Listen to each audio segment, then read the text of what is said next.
mababa na, mas pinababa pa dito sa grafted Indian mango. Siyempre, kakailanganin mo ng matitigas na tangkay ng Indian mango. Balatan mo yung bandang baba. Ayan. Dito kakailanganin mo ng pechay bag. Yung kakaiba naman to.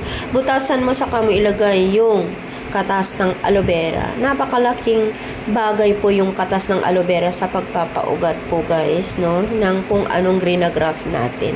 Ayan. Lagyan mo ng lupa yung paso sa mo ilagay dun yung pechay bagyo na may tangkay ng Indian mango sa matakloban. Kaloka tong idea na to. Pagkatapos ng ilang buwan, syempre it takes time to, walang magic ha. It takes time. Pag sumibol-sibol na ang dahon, saka mo siya tanggalin at i-replant po sa mas malaking lalagyan. O pwede sa lupa ilagay.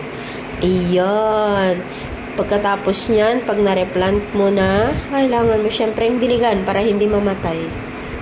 O, kakaiba naman po ito, cola na ang hinalo sa tubig at pampadilig. O, yan. Pampadahon daw kasi yung cola. O, di ba mga kabeshi? Siyempre, ilang buwan yan bago mamunga. Huwag po tayong magmadali, huwag tayong mag-expect. Buwan po o taon ang abutin.